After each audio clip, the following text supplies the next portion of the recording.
All right, here we are in League of Legends 13.3. There will not be a 13.2. That was kind of what the B was. I'm Chris, and I am joined by my friend from the dark ages of League of Legends, Nate. Greetings, fellow League players and trolls. And my longtime patch review duo partner, Jason. Did someone say trolls? Yep, I'm Yes, here. the gathering. All right, let's hop right into it. Try not to make this one last like 2 hours. Get these down a little bit. All right, first thing we're going to go into is, I guess we'll just jump right into the tenacity unless one of you guys think there was something more relevant in some of that stuff beforehand. The emotes, Chris. No, just kidding. Go ahead. Yeah. Yeah, so basically, this is only can be like a nerf to tenacity. They're just making some things can't be stacked flat, and it's going to be like a diminishing returns effect, like most of the things are in a game now. So I don't really think a lot of people were ever going out of their way to abuse this. So I don't really have much of an opinion on it one way or the other. It's obviously can only be a nerf, so I don't know. I never really saw someone going out of their way to stack like more than two or three of these at a time. What do you It's think, Nate? Yeah, I like. Usually, the tenacity was kind of a bonus on top of whatever else the item did. Like, I usually get Merc Treads for the MR and less for the tenacity.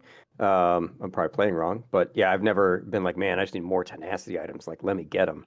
Like, it is what it is. So yeah, I can't imagine it's going to be a huge impact on serious players? Question mark. yeah, I think it could actually be a bigger impact than you guys think. In the last several patches, really, since the tank meta really came into full bloom, one of the only ways you can really stop the 8,000 HP, 400 resistance tanks from essentially just 1v4ing your team is by locking them down and having these additive sources of tenacity, the Merc Treads, plus 1 to 2 different runes, plus something like the Elixir of Iron, actually could make these tanks into unstoppable juggernauts that would rule the game late. Now with some of the other changes we're getting, for example, on 13.3, it's not going to be as much of an issue anyway.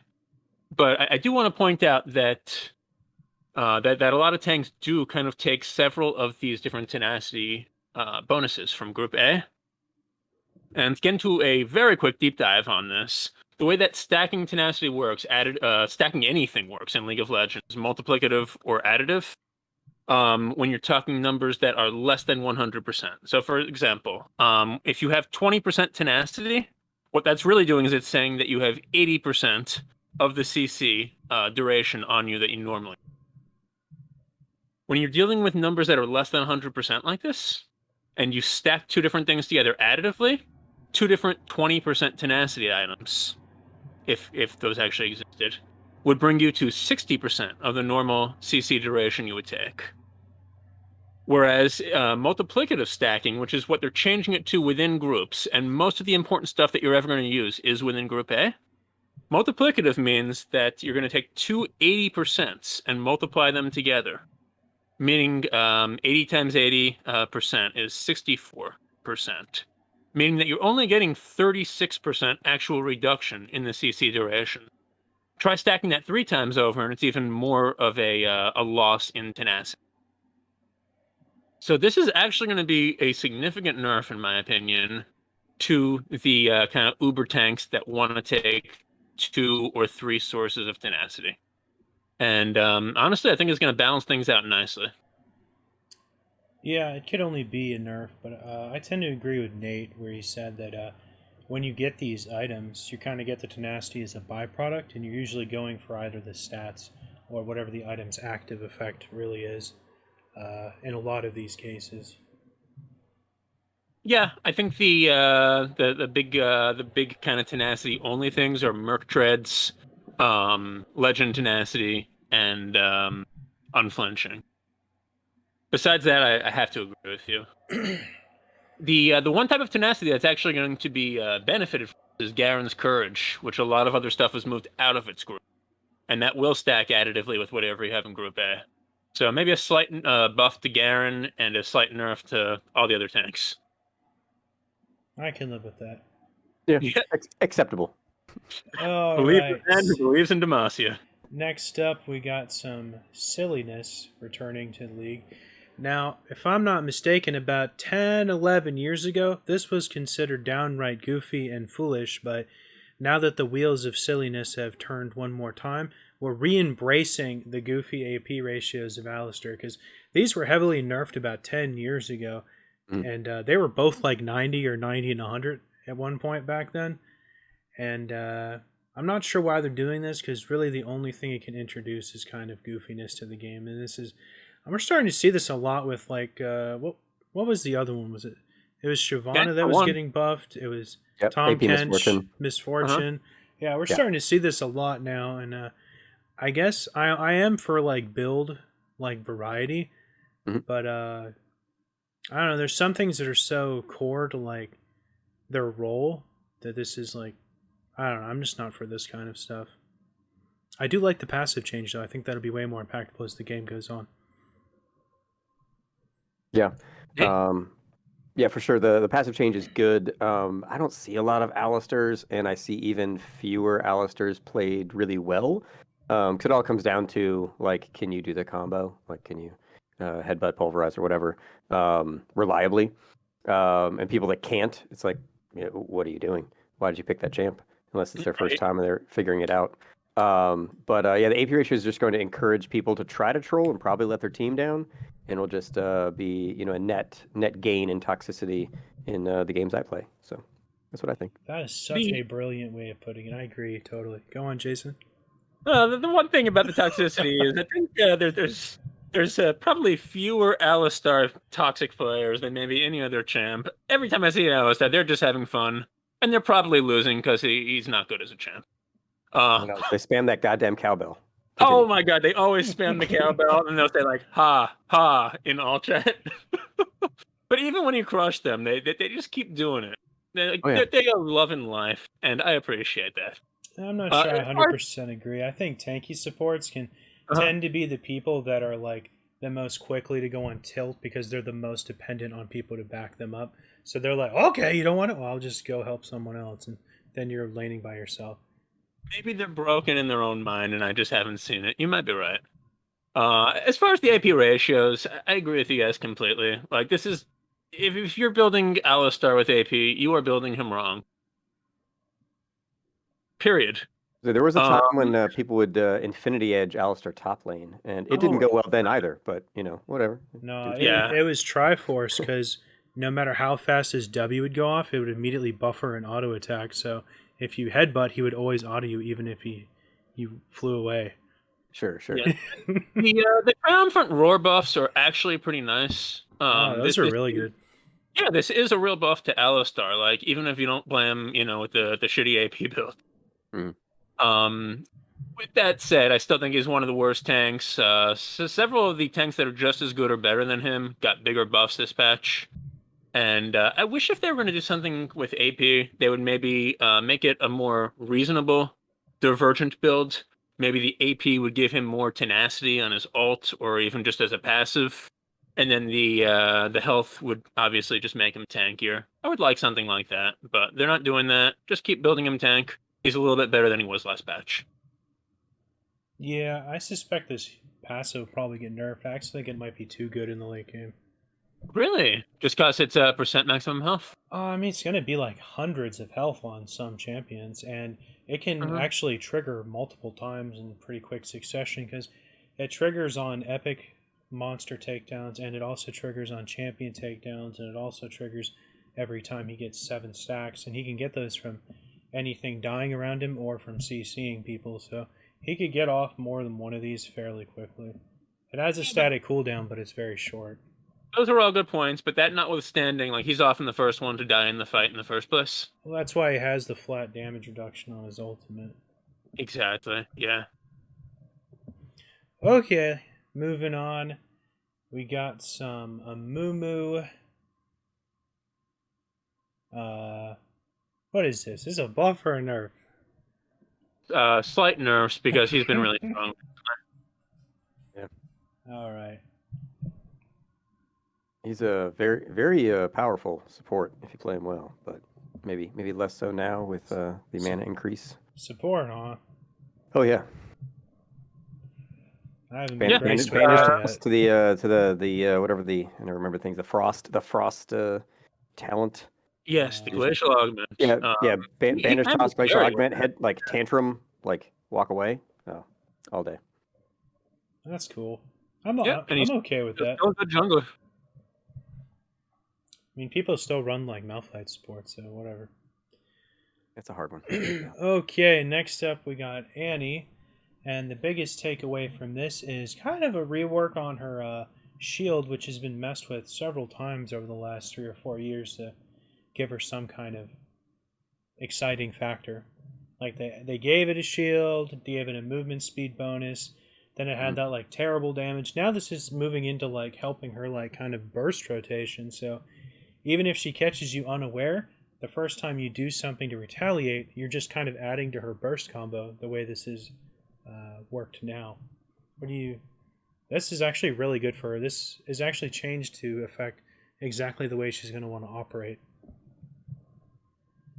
Nate? Yeah, it definitely streamlines the plan because the plan is you unload in someone's face and then Tibbers punches a turret afterward for a while.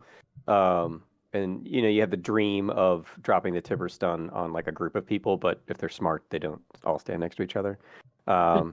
So like it's cool. It makes her better. I actually like the starting with the max stacks up because the old days you had to take W first and do like 3 cones or 4 cones in the fountain and then go to lane. So it was one of those like everybody else started with all their abilities ready to rock, like Sona, whoever.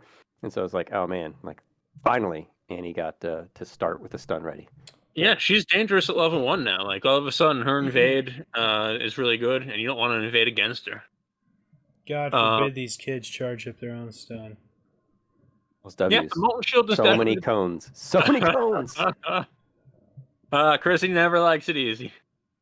Shield is definitely the biggest part of this, and it's a significant buff. Played about a dozen games on this patch. About half of them had Annies, and even a few of the Annies that were pretty low mastery were doing well. It really is, like you said, kind of a benefit to her burst combo, as well as since she's in the mid lane and often not going against champs that want to auto attack her while she has the shield up. Now she can just use it against anyone, because it'll apply on your first ability. The Tibbers is also kind of nice. Tibbers tankiness essentially scales with Annie's AP, and can run down more people. It's a significant buff to Annie, and she is really good on this patch. I believe they have her lined up for a possible hotfix nerf. There's already been one hotfix since she wasn't in it. Okay, we're going to skip over Aurelion Sol, but I look very much forward to talking about him because I could not be more over the moon for his rework, to be honest. It's on him. He looks pretty damn cool and looks like a lot of fun, I have to say. Okay, next up we've got Braum getting some love, and he's one of those people that I'm always for getting some love because I feel like him, Tarek, and maybe a couple others have been kind of left to rot in like League history for all time. And this buff in particular to his stand behind me, I think, is going to be pretty powerful, especially if it was ranked first instead of ranking his Q first. Feels like you kind of have to max his Q first, but that's a lot of resistances to give someone for free. And champions these days don't have access to that kind of infusion of resistances like they did in the old days, where like Soraka would give you 150 armor by Wing and stuff. Mm-hmm. So what do you think, Dan? Oh yeah, I remember that. I do like Braum getting better. I never play Braum because I think a guy that only carries a shield is stupid on a design concept level. But I like tanky supports, so he's still part of the family. I just don't ever pick him. I thought it was I a like door. the other. It might be. It could be a table. I don't know. Yeah, Whatever. it's technically a door. It's also a shield. Yeah. It's like he needs a weapon in the other hand, a gauntlet. I don't know, give me something. But anyway, so yeah, it's good. I like because I almost never see him, and when I do see him, I was never like, oh no, it's Braum. So yeah, I'll take some Braum love. Yeah, this guy is such a fun personality. I like having him on my team. The one problem with Braum is he is really boring to play. You have a tank support, not only a tank support, but it's basically mostly a defensive tank support and not an engaged tank support, which Mm. at least gives you those spikes of excitement. He's just really boring to play in his kit, and at least you get to listen to his voice the whole game, and that's nice. But Yeah, really, he's just kind of one of the more boring champs, and that's too bad because he occupies a cool place as far as his role on the team. yeah. I These are. was. I'm sorry. I was telling my friend this the other day that I used to play him a lot more when I was younger, but now that like the game has marched forward, what I think about when I think of Braum is I'm like, uh, he can play like a bit of an engaged support, but there's Uh-huh. other tank supports that can do that a lot better, and he Yeah. is kind of a support that can shut down a lot of plays. But there's a lot of other supports that can shut down things a lot better. So it's kind Mhm. of hard to find an excuse to play him right now. And Tarek is Yeah. kind of in the same boat. The one thing that's nice about him is, he's both very tanky and has enough mobility to get out sometimes. And that can put him in a useful spot, as opposed to certain other engage or disengage tanks. But I agree with you overall on that. These are some nice buffs. Winter's Bite, lower cooldown at the early levels, means that he's going to be able to put more pressure on if you're not running low on mana. And the extra resistances from Stand Behind Me is really nice. Still think you probably max W first, sorry, Q first in most games. But yeah, there's a little bit of an argument, I would say, probably for at least putting a few points in Stand Behind Me now, before level 9. What I'd like to see is I think they should lower the cooldown on his Q by like 2 seconds at rank 5. Just give him that more obnoxious like stickiness onto people. And I think they should double the health ratio on his Q. And I would also like to see his Q apply the damage from his passive during the period where someone's immune to his stun. Because only his auto Mhm. attacks do magic damage during that period. And I Mhm. think his Q could apply that damage and it would be pretty balanced still, because it's not a lot. I feel like you Yeah. just need some type of like really, really badass ultimate that would like disrupt everyone in a large area instead of just a little line. I don't think they have to go that far. What they could do is just at like level 16 or something, they just reduce the static stun portion of his passive to like 2 seconds or 3 seconds or something.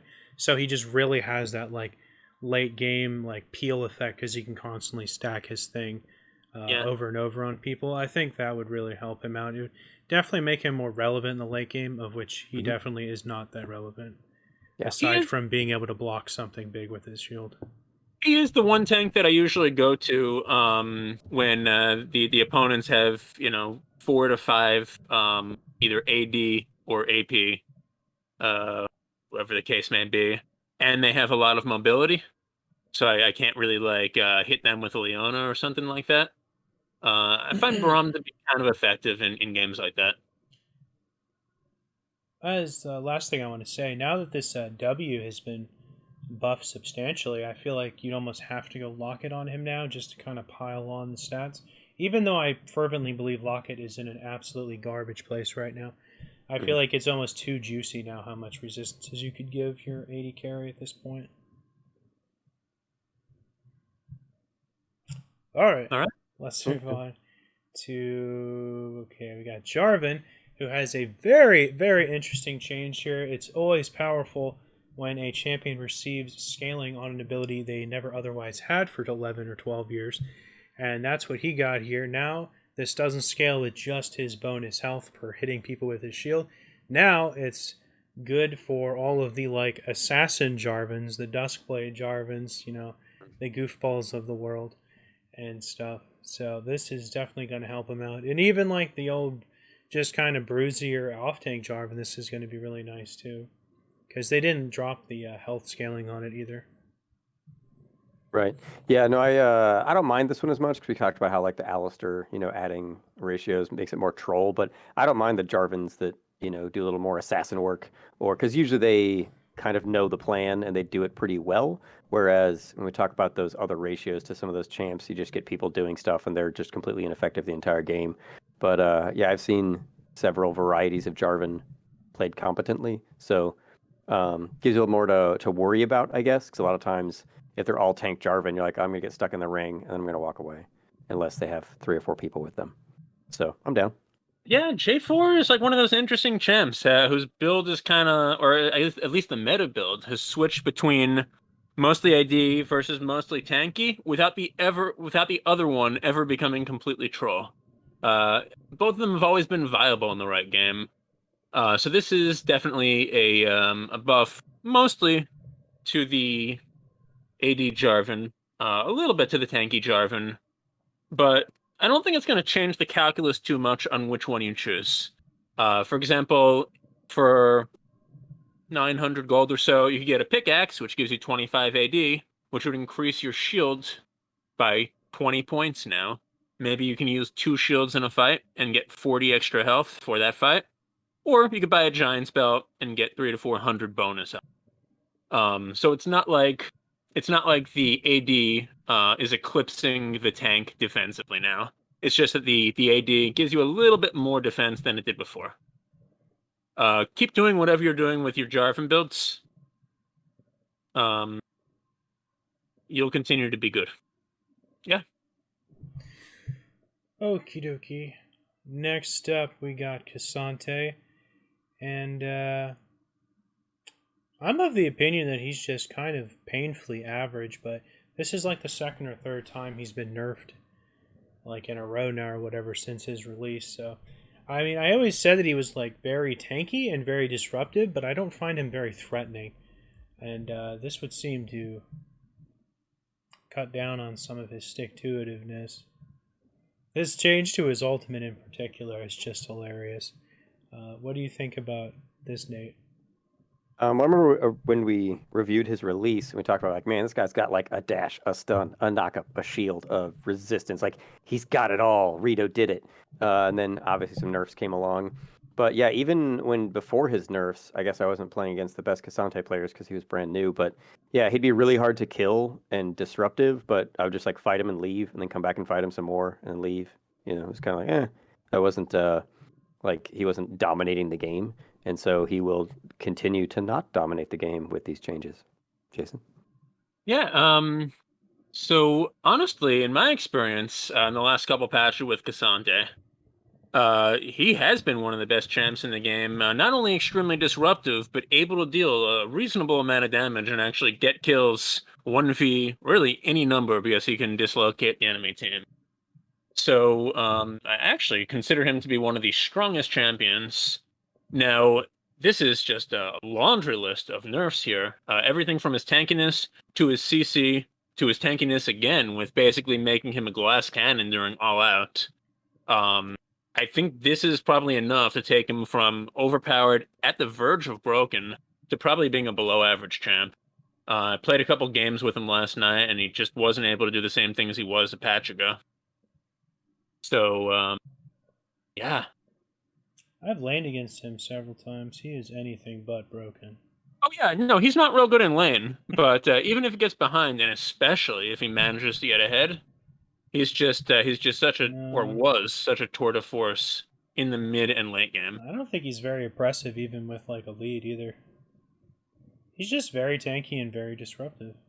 Yeah, maybe we've seen different things for having different playstyles. I don't know. Most games I've seen him in, he was a force to be reckoned with, and that kind of changed with this patch. Yeah, I think particularly this change to his Q, I think will probably hurt the most because his Q is on a very low cooldown, and yeah, that's gonna stink. And I think this you're losing like 2/3 of a second of CC there.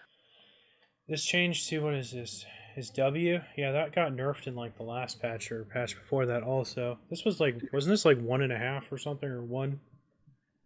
No, I don't think the minimum was. I think you might be thinking of the maximum, and that didn't change this time. It's still about 1.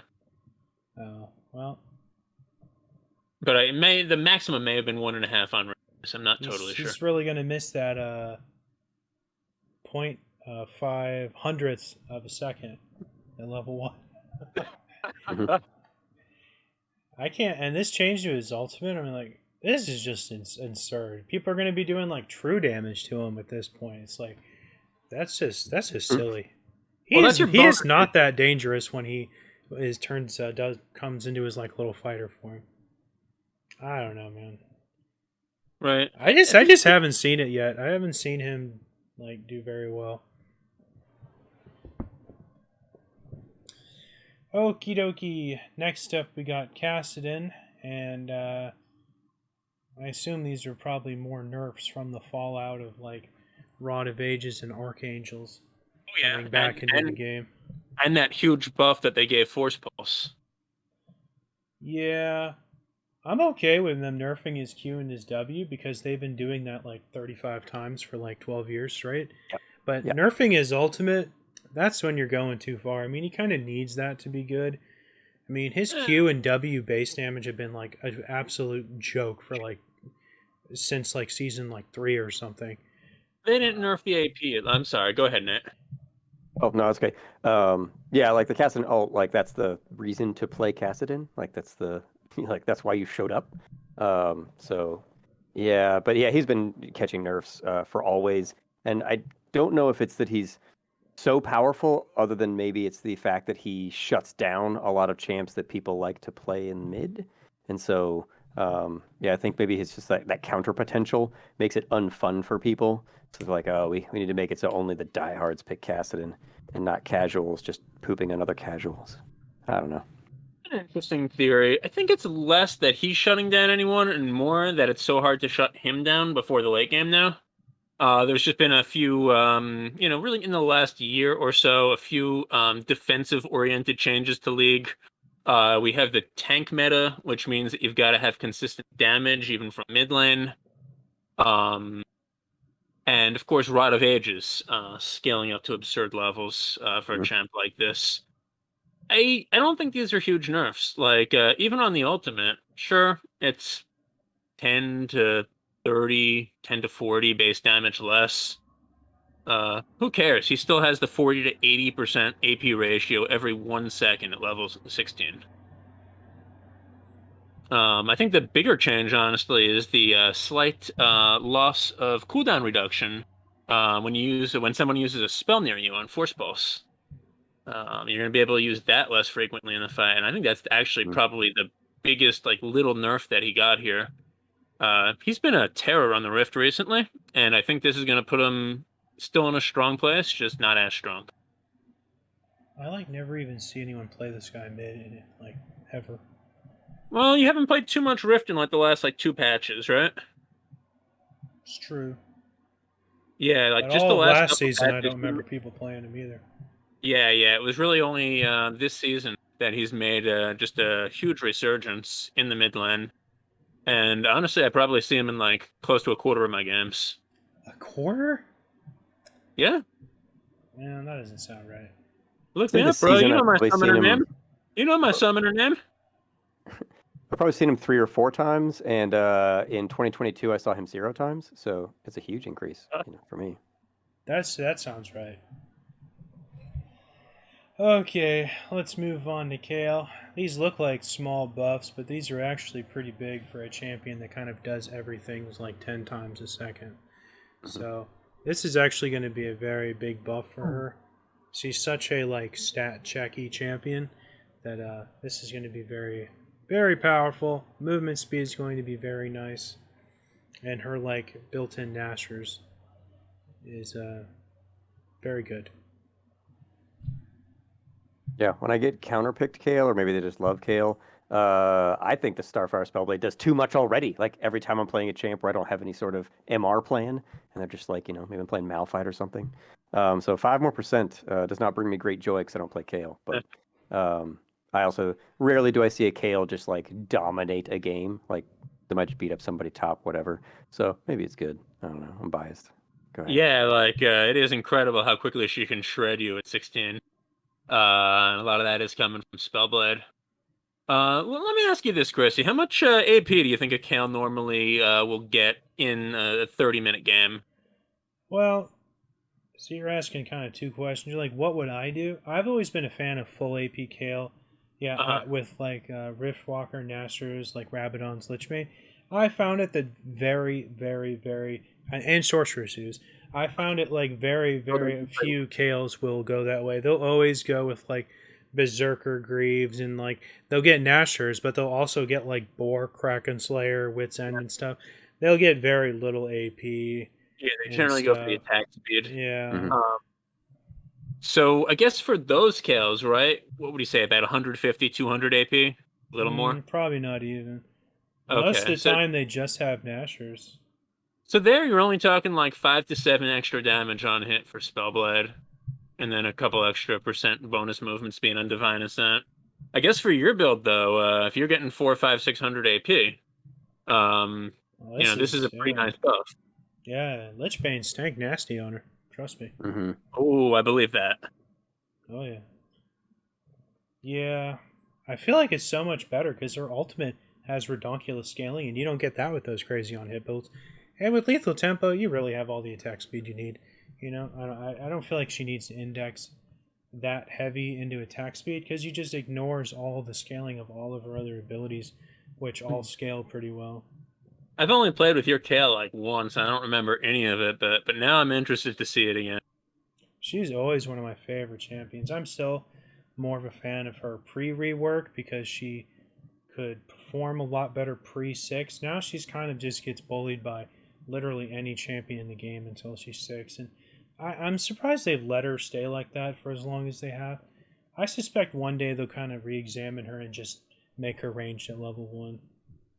Yeah, I mean, it used to be 11, and they made it 6. Well, she used to be ranged at level 1 Sure, before sure. rework.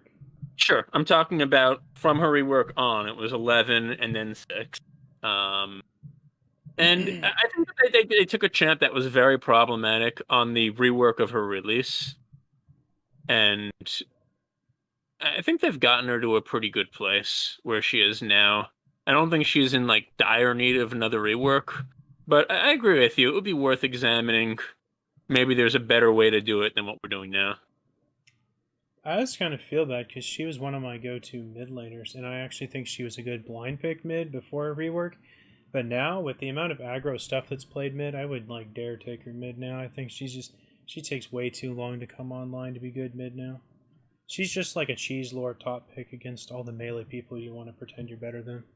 Mm-hmm. It's also a great scaler. Yeah. All right, let's move on to Kayn.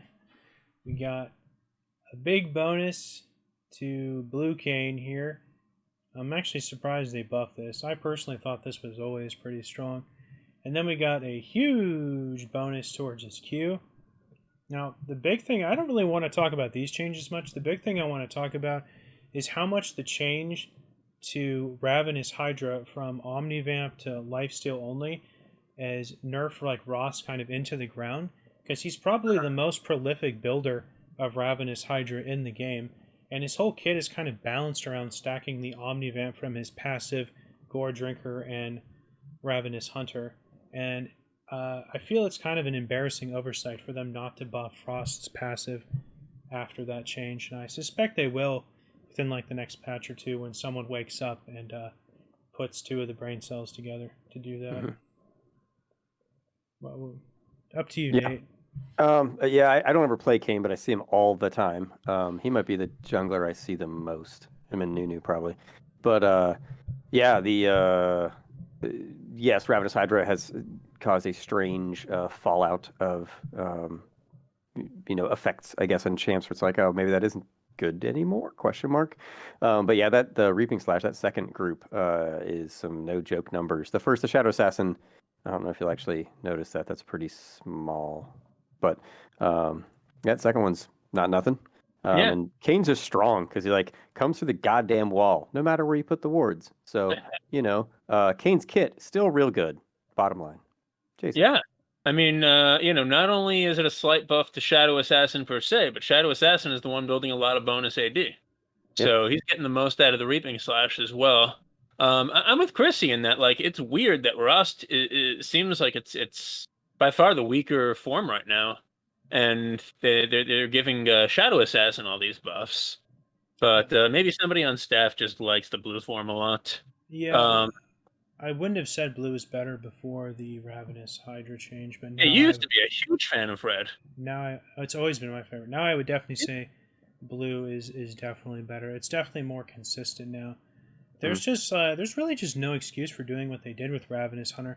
The bulk of the people or Hydra, the bulk of the people that built it are like melee kind of AD casters. Like you don't see a lot of ranged people buying that item. Call me crazy. No. And which is really weird that they made the change to lifesteal only because everyone that buys it for the most part are people that use abilities. So it feels like a really just clueless change, to be honest. Yeah, I'm gonna have to agree with you there because they already have so many other items and other things in the game that they differentiate from melee and ranged anyway. Right. Like, why are you getting rid of physical skill damage if your goal is just for ranged? It makes no sense. With that Yeah, said, I think like this is the first change in this patch. It doesn't make sense.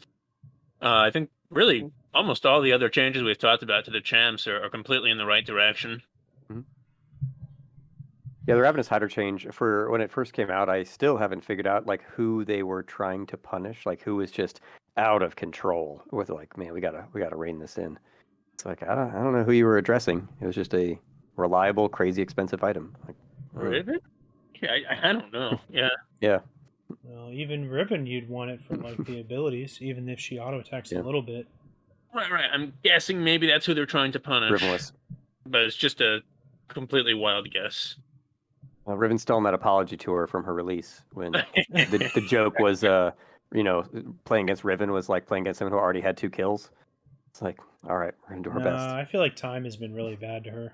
Oh yeah, no, I said the apology tour Oh, since okay. that until now Okay. is like has not ended, and so they're like, whoa, Ravenous Hydra. We saw some Riven players doing well. It has Back it lasted up. longer than the Back it up. Queen's reign. Yeah. Oh yeah. The amount that like Riven play rates have like fallen off like the hill from like several years ago is just crazy. You used to see she was a big favorite top lane for a very long time. Oh yeah. And you just never see her ever. There was one guy when you do though, it's that person that has mastered the dashes and the shields. Where you're just like, oh god. Where you're like, oh, she has 1 bar of health left. Let's get her, and you all die. And you're like, oh god, well yeah. played. Well played, Riven. And the last one thinks she's gonna get her, and then she just hops away. Yeah. It'll be the guy who does all the. It'll be the guy who does all the animation canceling and knows all the walls that you can jump over with like all 3 of the things or all 4 river dashes or whatever. There was one LCS player who was basically like a Riven one trick. He was kind of learning some of the other champions, but they only put him on stage like when they were planning to run a comp that would go well with Riven. And he was a sick Riven, but the other teams learned to ban him. I think his name was Viper. Correct me if I'm wrong, but it was really fun to watch. And then the other teams just always started banning him when he was actually on stage.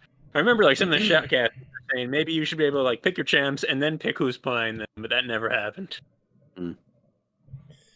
All right, let's move on. Next up, we got LeBlanc, and guess these are kind of just some small little tweaks. I don't mind buffing LeBlanc. She's such a feast or famine champion that needs to make so many picks to stay relevant. That I don't mind this too much. Yeah, the numbers are small, and rarely do you see like a clueless LeBlanc do well. So, it's a champ takes practice. So, tiny buffs, great, cool, go for it, but not crazy impactful, I don't think. I like these. I think the lower cooldown on Mimic at 6 and 11 is probably the nicest part of this. Most of the time when I see LeBlancs, they do well, but I don't see them too often. So I think it's mostly like people who really know how to play her. And she's in an interesting place because you think of her as like kind of a burst champ that would be really hurt by that durability update back in the last mid-season. But she can combo skills so many times during an extended fight that I'm not going to say she's a battle mage or anything, but she actually can qualify as consistent DPS in a way. Definitely not. I mean, in the scope of a long fight, she kind of can. It's like 5 minutes long. You're absolutely right. Her whole problem is that she's so dependent on those picks. She's definitely no like battle mage esque type of thing going Yeah, on. she definitely doesn't scale the same way that like a Rise or a or an Ace Soul I feel or like a she's about yeah as popular as or a Cassidy, to be Catherine.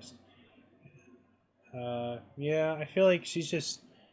You have to be so active to like play her and be good for your team that it's like probably just too stressful and too annoying to play her. She's definitely good. There's no doubt about that.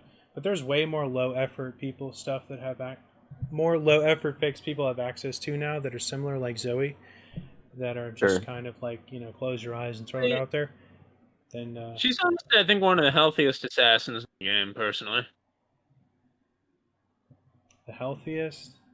Yeah, one of like the her. healthiest. I feel like her kit's pretty uninteractable. I think You Zed can, has way more interactivity at least you to can his see where skills. she is and target her. It's kind of hard to target her when she's bouncing back and forth between her thing. Well, that's on you for not positioning correctly. Okay. I was like the low health LeBlanc, and you go back to where she started because you know she's going to jump back to it, and you murder her, and you know they're like punching their keyboard. You're like, that's right, Nautilus waited for you. It He left feels the team so fight good to when she wait for actually you. does go back, and you're like, Oh yeah, "Yep, like, I've been waiting welcome for to you. Nautilus Hook." I've waiting a really long time for you to come back here. If you didn't, I'd look really stupid. Thank you for validating my choices. You get like all the little bait pings from your team. Oh yeah.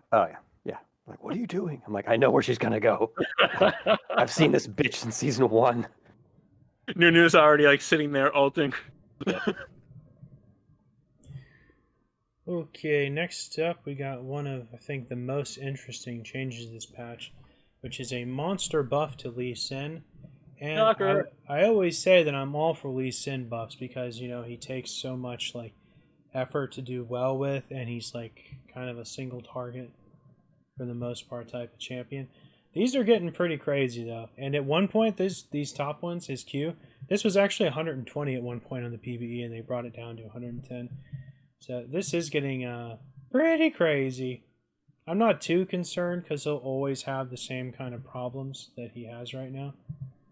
But Yeah, for the big impact in the late game, you have to be super good. But I will say, if you're ever jungling and the other jungler's Lee Sin, he's killing you in your jungle at least once between level 1 and level 6. Like, that dude 1v1 just deletes champs.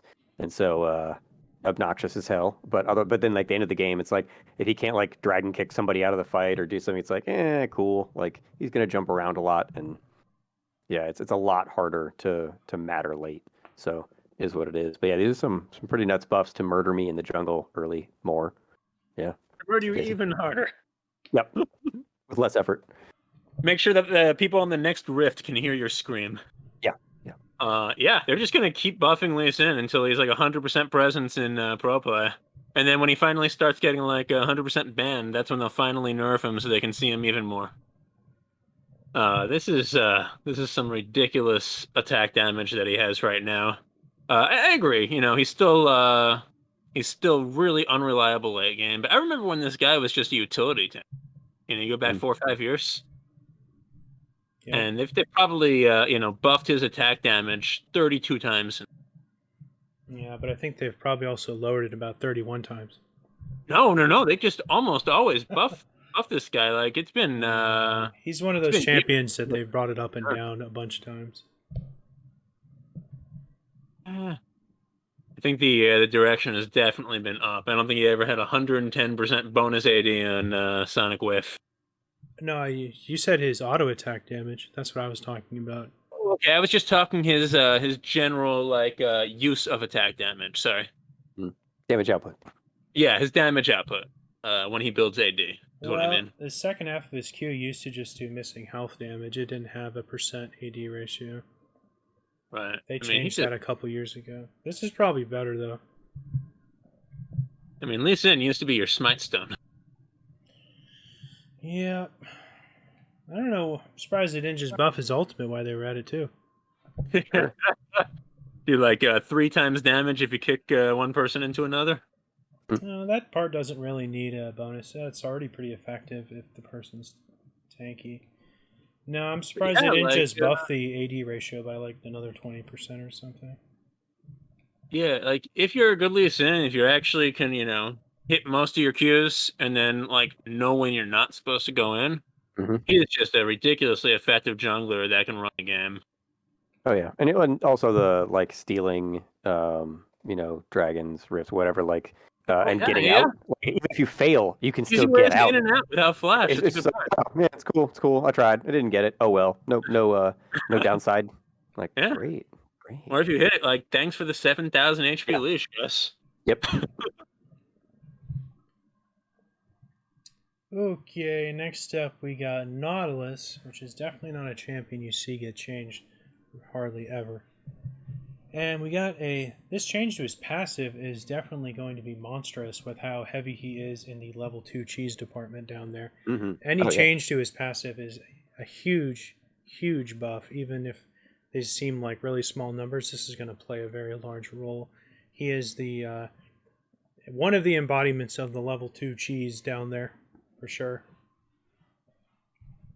I am super biased for Nautilus because he's probably the champ I play the most as a tanky support. So give me all the buffs. I don't care how ridiculous they are. Like, I'll take them all. I'll take them all. I don't think he needed any. I was making people sad with his picks. Even my AD carry didn't know what was going on. So he probably didn't need him, but I'll take him.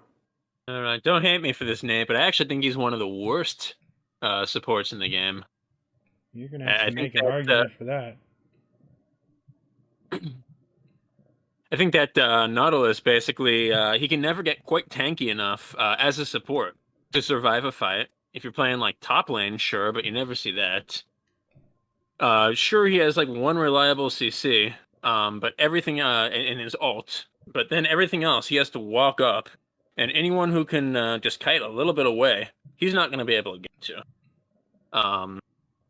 If you can hit a great hook, that's nice, I guess. But your ADC needs to follow up and do all the damage. Nate, what is your retort to that silly statement? I hit all my hooks, is phase one, including the ones to the wall when I'm trying to get away. But yeah, I mean, you can kind of kite him, but that's a lot of the CC, champs. Like, look at like a Shen support. Like, been playing him a bit lately too, where it's like, oh, your dash like got their, like their Ezreal who flat, jumps away a second later, like, and then you're standing there like an idiot. Like, you have the same issues of just getting kited and shot to death. But I max shield. Like, I take Q first, sometimes shield first, depending how it goes, and then just max shield, and I find him pretty tanky. And then lately I've been doing the old Hearthstone, and when you hook someone, immobilize them, and then hit them afterward, it's been long enough. So no problems ranking that up, and then just going around the fight, autoing people.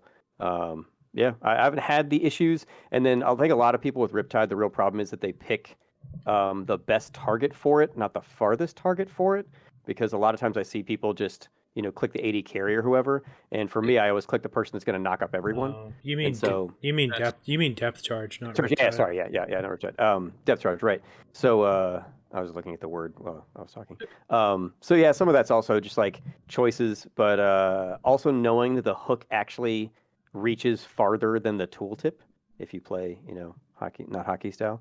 That it goes crazy far, and I can see people, twisting keys off their keyboard when I hit one from way too far away, and it's like, oh, I didn't think that was going to hit you either, but it still did. So, what I like really doing against Nautilus, I guess Nautilus, yes, yeah, is when I'm playing any type of like range support, I will go Ruby Crystal as my first item after obviously the support item. Because even most of the enchanters, will build out of the Kindle Gem, and therefore you can build the Ruby Crystal. And usually with that, most ADCs in the game won't be able to burst you with the knock combo. Like, he just doesn't have enough damage. And then you and your ADC can just basically hit him forever as he tries to walk away. And unless they get a really good level 2 on you, generally I just have success that way. As far as tank supports, I feel like I'd rather have a Leona to engage, just because she can put out more damage and more consistent CC, as long as she hits that first E. I do like Leona a lot for sure. Yeah, I don't know. I don't usually go just for like almost sustained always engages rather have Leona. Go on. with Nautilus. I usually throw the hook, which triggers aftershock, and Uh-huh. then like stick them in place, put the W up, and just start walking away right then, Uh-huh. unless they're going to get killed. And so usually my AD carry hits them a few times. Sometimes they flash because they get scared because Nautilus grabbed them. They just walk Yeah. behind the creep wall, and then the second time they get murdered. Because you can usually get half their health, even if your AD carry doesn't help a lot, Mhm. especially if it's not another tanky champ. Like if you have like Swain support or some toxic awful pile of hit points, then you're just waiting to grab their AD carry. But any of the enchanters get deleted pretty quick. So Yeah, that's why I build the Ruby Crystal, and that's usually honestly enough to turn the fight. Well, What I Nautilus do, mains I of the do, world, watch out for that Ruby Crystal I star. say if you what I do must, like if you about must. this buff is that they gave him almost double the damage on his passive, right? Staggering blow. Yeah. Yeah, on his passive, almost double the damage at level 1, and in those early levels. So this will make him a little bit more threatening for those first few levels. Hmm. Yeah. His W also has a huge health scaling that's really strong too. Yeah. Okay. Next up, scroll all the way down. We got a buff to Pike here. And the one thing I'm glad to say is this guy actually had some terrifying buffs at one point on the PvE that made me like scratch into like my brain through my skull or whatever. Because I think this is actually one of the worst champs in the game in terms of like gameplay healthy wise. Mm. I have no idea how this. He does get nerfed a lot, but then he'll also get these crazy buffs from time to time too. And I'd rather, I guess, this be on his stun than his Q. I guess this is the thing that's kind of as easy for him to miss as it is for you to dodge. Yeah. It makes a noise when he's juicing it up, so it's like, you know. Yeah, like every once in a while you see a Pike player who like has played a lot of Pike and it's awful to play against, but usually like once you know Pike's kit well, you can avoid almost all of it. So it's kind of like Thresh. The idea is like every once in a while you're like, man, that Thresh player had it together, but then all the other games you're like, yeah, don't get hit by the hook, you'll be fine. Like you'll be fine.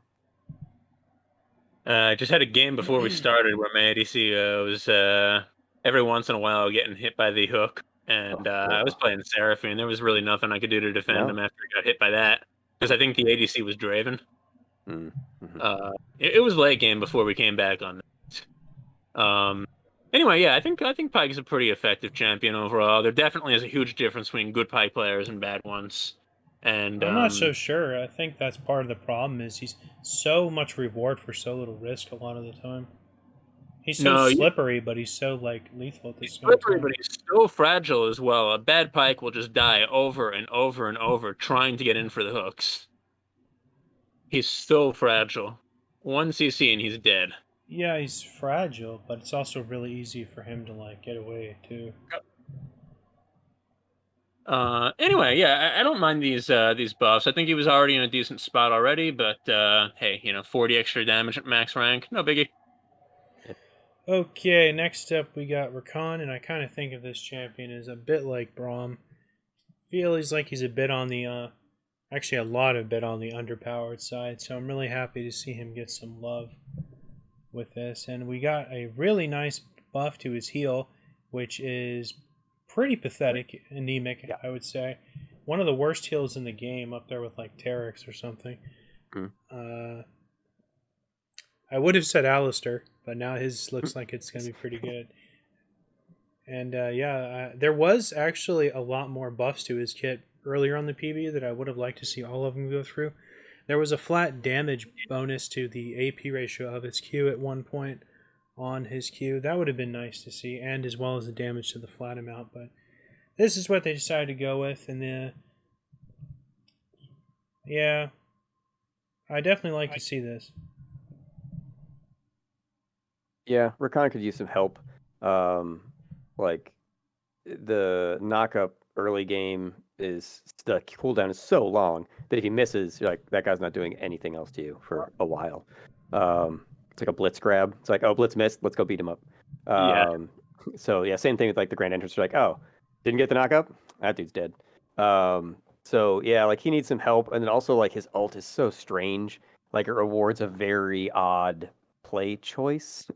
That yeah, I don't know. I don't mind him in the game. Like he's not one of those champs where I'm like, what is this? But at the same time, I'm like, man, I've never seen him dominate a game, like support or otherwise. Just like, yep, there he is. Interesting. Yeah, I agree with Question you on marks. that. I agree with you on that. And if you've been listening to all these patch videos we've been doing for the last 2 seasons, like every time Rakan comes up, Chrissy and I are both bitching about how pathetic his heal was. Mhm. So, right, thanks for listening. Yeah. They're literally basically doubling the heal, at least the flat heal, at max level. That's pretty good. Like 210 is nothing to sneeze at, even in the late game. It still sucks. We have a lower mana cost, lower cooldown, and then as far as the his Q, it also does pretty nice AP damage. It's 70% of your AP, Yeah. as well as a 55% heal. You're talking like a Soraka number on the heal there, and a lot more than her for the damage. Given that, and given that we also got the bonus 70 to 80% AP now in Grand Entrance, and given that not that far back that we saw a bunch of Rakans going AP in the mid lane and having some success, Mm. I think we might start to see a bunch of Rakan support starting to build AP rather than tank now. It's funny you Or even mentioned that. rather than utility. One of my friends actually plays just full AP Recon when he goes Yeah, support. as That a might be support. worth it. Yeah. I Um, I think this might push the calculus over the edge to where Yeah. the AP build might be better than full support or tank. sure. Hot take. If you would have told me that Rakan's heal was taken out of the game 2 years ago, I would have been like, oh, I didn't notice. Yeah, it makes sense. But not exaggerating. But yeah, getting his heal to be like relevant, where if you were 80 carried, be like, oh, that dude heals, like awesome. I didn't even know. Yeah. Yeah, I mean, It- this is becoming nothing to sneeze at. Doesn't he I think we might have end up seeing some more of him. doesn't he have to hit a champion with his Q to get the heal though? Yes, of course. yes. Yeah, they should take that away too. No. It sucks. It's this Oh, it's, come on. You're always whining about, everything is too no effort, low effort, no skill. I'd And agree you with actually sound like that, by the way. I'd agree with you if the heal was powerful. It still sucks. Right. Because Soraka has does her heal get better if she hits with the Yeah, something yeah. first? So, Yeah. what Like it has Soraka's a base and then it's like Soraka can whatever. heal either way, but it costs 10% of her health if she hasn't hit. That's it. Yeah. It doesn't get So better. maybe- Doesn't get better. It just applies the heal over time effect from the Q. Right. That as well, but it also means that she only has to spend like 1% of her health to Mhm. to use the infuse. Yeah. Maybe some sort of 2-tiered version would be nice for Rakan. I mean, that would be fine. I think it's fine to ask a pressure champ like Rakan to be able to hit a champion Add a skill with an shot, easy yeah. skill shot. Yeah. Yeah. It's it's not rocket science. No. We go to Heimerdinger for that. Mm-hmm. Okie dokie. Who's up next? Okay, we're going down to Bug Thresh. fixes. What'd you say? I said it's a bunch of bug fixes. Yeah, I think Thresh is next. Yeah, and we got Oh, some. sorry. Singed. Better Grievous wounds. Yeah, during his ultimate. That's definitely strong since he got that. Okay, next thing of consequence though is Thresh, and these are definitely some powerful changes. Now that his he gets 1.5 AP and armor now from collecting souls instead of just one now. So Yeah. that's is definitely pretty nice. And then one of the changes, the hotfix, increased the AP ratio on Flay to like 60 or 80 or something also. So that's nice. Yeah, so really his ultimate's also 1-for-1, so that's also really powerful. This is just really going to help him in the late game. Just have more damage on hit on his E, and just all of his buttons are just going to feel more relevant. He's going to have a lot more armor, and it's really a nice change for Thresh. He's one of the best supports in the game, or the best design supports I think ever made. Agree with that part, yeah. Yeah, no, Thresh is solid, reliable. I almost always see him super tank, low AP. So, this might shift some more. Those the 50% to 80% is a lot.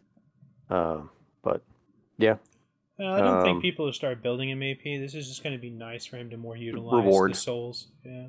Yeah, yeah. But yeah, no, it makes it more relevant late game. Which yeah, it's kind of like Blitzcrank. If you're not getting the grabs, then people don't care about you. Like, go put some wards out. Get out of here. Yeah. Yeah, pretty much. I agree with what you guys said. This is definitely to make the souls more useful, more than anything else. A little bit of extra base damage at the high levels really is not that big of a deal in this sentence. If it was at a level 1, sure. One thing, just from an overall, macro standpoint, is that we've talked about several different tank engaged champions getting buffs on this patch, and a big part of the reason that I imagine that they did that is because of the double ADC meta that we've seen recently. They wanted to punish, you more for having like basically like a squishy non-utility support. Um, I better in not the read early that on the client notes. No, I did not read that in the client notes. This is completely original synthesis, Chrissy. Hot How takes. dare you accuse me of plagiarism? That's what I think they were doing, and in my opinion, they could have done something a lot simpler. All you need to do is just get rid of the what is it called? The crescent, the spectral sickle. Just get rid of the spectral sickle. Maybe give Senna a slight buff in return, and like you've solved your double ADC problem. So I'm really surprised they never really tried anything with that, and they're trying to make all of these kind of roundabout counters stronger, rather than just getting rid of the one thing that made the double ADC possible in the first place.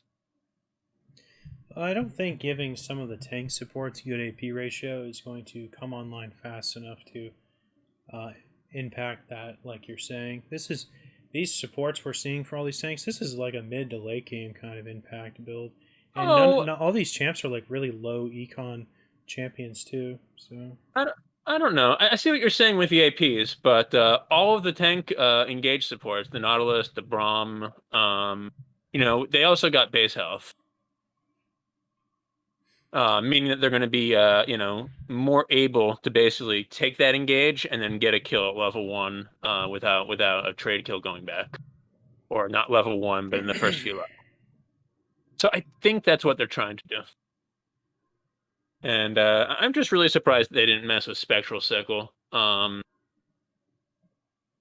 instead are trying to like buff individual champions that might or might not counter them. so why didn't Tarek's AP ratios get a buff?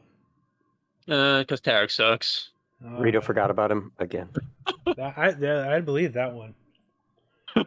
I think that one Okay. might be just totally in its own in its own bag. This change to Trundle. This is just a reversion of a nerf he got a few months ago when people thought he was broken. Now he's perfectly cool again. Then we got a Grievous Wounds things for Varus, and now let's go down to Zac. And I actually have been seeing people build this guy more AP heavy than usual lately, and in some other game modes and stuff. So I guess this was pretty strong, even though he's kind of had these same stats for a very long time now. Mm-hmm. I don't mind this nerf to Elastic Slingshot. I don't like the one to Unstable Matter because that's kind of like his consistent like trading, battling skill that comes off Yep. cooldown from collecting the blob. So I'm not really cool with that losing firepower. The bursty one I don't mind as much because that's more of like kind of just get things rolling kind of thing. You play some Yeah. Zac, Nate? I used to play a lot of Zac jungle. I almost always did just tank Zac, because his base damages were like good, and so you could be relevant, with a Sunfire Cape or whatever, just jumping on people. But yeah, Unstable Matter getting weaker. It's like that's kind of the plan. Get in there and spam that button and pick up your little health things. So yeah, I don't know how that'll super impact in the long run, but disappointing. I haven't seen a lot of I've seen AP some tank items Zacs, and they did fine. It's one of those if you know when to slingshot in, like when to whatever, make good decisions type stuff. But yeah, I don't know. Jason. Yeah, this is slight nerfs all around for Zach. Obviously, mostly targeting his AP and damage builds, and I'm fine with this. Zach is a very strong champion right now. I don't quite know why, but for whatever reason, maybe it's just because he has the CC as well as playing well with some of the tank stuff that is developed recently, that he can just survive a fight for a very long time, Yeah. be disruptive, True. and do some damage. In the late game, his sustain can get pretty disgusting. Oh, yeah. Yeah, it really can. And I've often seen Zax build the demonic. Sometimes I even see them go like Leandries and Ignite and wacky stuff like that, and they will actually get kills. But this is not going to completely destroy that type of build. It's just going to make it a little worse. And I agree with Nate. I think tank is still the way to go. And if you want to, build a demonic embrace on top of it, go ahead. Fine. It's still going to do the burn damage even if your skills aren't doing as much AP. Yep. Okay, next up, we're on to the items. And, does this mean anything, Jason, this jungle pet shit, or is this just nonsense? I'm going to let you sum this up, because I'm seeing a lot of nonsense here. Okay. You're getting a little bit less gold and a little bit more experience from your pets. That's all you need to know. Still easy mode. When it says gold per trait, is that Uh-huh. like... It's every time you get fed a treat. That's something you get, right? I've only jungled a few times since they made this completely nonsense. Yeah, I think it's when you kill thing. a large monster or do something else. Maybe get a takedown. Your pet gets fed treats. Okay, but it's just your gold, right? Yes, that's the goal Okay. that you get when your pet gets fed a treat. Yes. Okay, well, the way they word this, it makes it seem like something else is like at play or something that I don't understand or something. Yeah, the way they word things in the wiki can be a little bit confusing sometimes. I'm like, has he got his own bank? Is this monster's or this pet Oh, got his own? yeah. He's got his own bank account now. He's like a piggy bank. You just keep inserting gold in there, and then when he's ready to hatch, you just punch him, you blow him up, and you take his gold away. Okay. Next up, we got Radiant Fur okay. Children? All right. This has like been a really bizarre item. I looked over this a few times, and my opinion is this. I don't even think this is a buff to it. In fact, I think this is actually a nerf to what it was before. And my argument for that is by the time you have like enough health to like actually begin to leverage this, most of the champions' ultimates in the game are actually going to be lower to much lower than 90 seconds rather than the old 60 seconds. So you're not even going to be able to sync this up with your ultimate, I feel like, half the time by the time you have a lot of health for this to become powerful. I have tried getting this on a bunch of people that I thought it might synergize with. Like, I thought it might be good on Mundo because it basically does the same thing as Mundo's ultimate. It was okay. It wasn't crapola. I actually think it was better before, though, just by nature of the fact that it gave more max potential healing on your allies. What do you think, Nate? Have you seen anyone buy this ever? I've never bought it. I've seen a couple people buy it. 90 seconds is a crazy long time. There are very few champs in the game that have, yeah, like you said, that level of cooldown when their health matters at the end of the game. There's a few, but not many. So believe it or not, maybe? Question mark? believe it or not, this is actually considered to be a broken item right now. I agree with you guys. I completely disagree with all of them. But yeah, most of the people who analyze League think this is a broken item right now. I see it all the time in games. Top laners, junglers, sometimes supports bringing this and not making great use of it. But for some reason, it's thought to be, is a great item, and it's definitely better than it used to be. I mean, there's a lot more healing as of their last buff than when the item came out. No, the healing was better before. I'm talking about the healing was better as of the last buff. Basically, before this patch was the best healing this item is. I think this is the first time it's been changed. No. It used to be like 1%. maximum health. What was even worse? Oh, okay. Yeah, Yeah, I it think was when it 1% launched, for yeah, 5 it was real bad. seconds. We made fun of it when it first came out. Oh, I'm okay, pretty sure. okay. Yeah, We were yeah. like, what So is they this? made it Like, a what are lot these better. numbers? Like, Now, this doesn't add up to anything. pretty much, yeah. As far as what they're doing with it now, I feel like this is pretty power neutral, personally. 5% extra maximum health for you is really nice, and it means slightly more healing for your allies that are around. As far as the 3% maximum health that you're getting every 3 seconds in healing, that's pretty break even with the 2% that was scaling up to 4% based on missing health before this change. And yeah, the cooldown definitely hurts, 90 to 60. Let me tell you what I saw. At one point on the PBE, it still had the 90-second. It still had the 90-second cooldown, but it was 5% of your max health every second when you transform, and every second thereafter, for a total of 20. At one point on the PBE, that's what this that would had. make it a good item. That would have been that. Yeah, I was that starting would to be a good salivate item. when I saw that Yeah, because like I'm that like, item would I have would a dude, like I a would. real moment when it turned on. You'd be like, I yes, remember look what I've seeing that, done. and I was like, I am playing support Mundo next match, baby. I'd start taking on Cho'Gath at that point. Give all my homies like 1,000 hit point heal. Yeah. Right? My problem with this item, really, my biggest problem is that, you know, the champions that are going to have a lot of maximum health are going to be the tanks that are the most likely to not be with the team. I think an They're even gonna be more up relevant point is all of those tanks that have all that Jesus maximum health, they're going to want the Jack Shows thing instead. Well, yes. Jack Show is a better item for most of the champs that would build this effectively, and Heartsteel is a better item. Oh yeah, Heartsteel's better. Like any of the Effective. champs that have the like your HP affects your abilities. It's like Heartsteel. It is. That was quick. That was a quick decision. Radiant Virtue. Radiant Virtue is not a terrible item. It's overshadowed for all the champs that want to build it by better items that do the same thing and better. The Or at least idea is not terrible. The numbers are currently terrible. Yeah, cool I feel concept. Like you gotta find some way to make this better for supports rather than top liners. Yeah, that makes sense. Yeah, the thing is, since it's always based on your max health, and with how like little gold the tanky supports will make, it'll just never really be as good for them, even with how expensive it is, because they'll never get that huge hit point total to make this very relevant. Yeah, Without I mean, Heartsteel. I don't know how you change it. Maybe don't make it Maybe don't make it based on maximum health, but instead make it based off of something like just your ultimate cooldown. Let's say 45 seconds.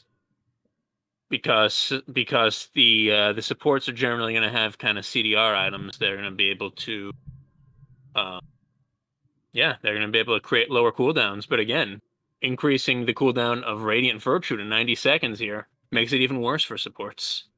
This is just in a weird place. I think the best thing they could do is take this like off of the dessert tray and put it back down to like with the other legendaries. Not make it a mythic anymore. That's an interesting idea. Make it a little weaker, but make it a legendary. Then you can build way better mythics alongside it, like Heartsteel, which would synergize with this. And then just go back to the drawing board and come up with another tank mythic that is actually cool and impactful, that would actually make you think more than once. Jack Shows or Heartsteel. It's like what Nate said. Yeah, that's not a hard decision. I ain't going for this crazy thing. Yeah, I think if they took off the armor and magic resist and made it cheaper and then made it legendary instead of mythic, it'd be like, oh, it has a cool ability. Like, I'm going to do that. Or, nah, that ability is not going to matter for the team, whatever that I have. I was trying to think between taking off health or taking off resistances. I agree with you, Nate. I like taking off the resistances. No. Make it cheap. It feels so bad buying tank items that don't give resistances but give HP. I feel that's if you were buying this ability and it was a legendary and it was like 2,000 gold, like I don't know, like if it's like, oh, I want that, like, because it's kind of like buying whatever that AOE heal item is, the idea that it's like team fight, like I'm gonna drop this thing even when I'm dead. Redemption. Yeah, it's like cool. Like it'd be like this if you're not dropping the heal, you're like, oh, I'm gonna heal everybody around me. I bought the Healy item because I have a ton of health or I plan to have a ton of health. I mean, if you want it's a super utility. Gargoyle is your next item. Yeah. But I mean, I don't know if they can fix it because like unless they take away Jack Chosen Heartsteel because they're just It too is a good. cool idea. Like I want to give that to them. It's just it's not in a good place stat or roll wise. That's all. Yeah. Okay, next up we got some more obscure changes here. We've got a rare change to trinkets where you're going to be able to put more of them in the ward or the bush early on. I don't really know how I feel about this one way or the other. I felt like they kind of struck a good balance with the trinkets before. What do you think about this, Nate? Should we get more stealth wards? Yes, because I think Vision. It's cool when Vision wins the game instead of some snowball champ wins the game. I like the idea that that's like a much more higher level thinking outplay, better separation of highly skilled players versus, trolls and new players or whatever. Um, I will say that I often have to ping when other people have wards rotting in their inventory when I'm the support, though.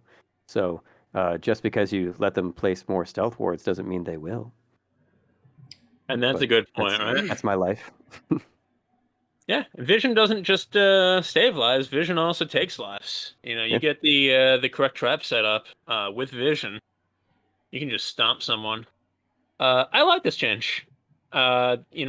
210 seconds is still a pretty fair recharge time in the earlier levels. Most of your wards, once you're getting to the mid levels, are coming from your Sightstone anyway. Mhm.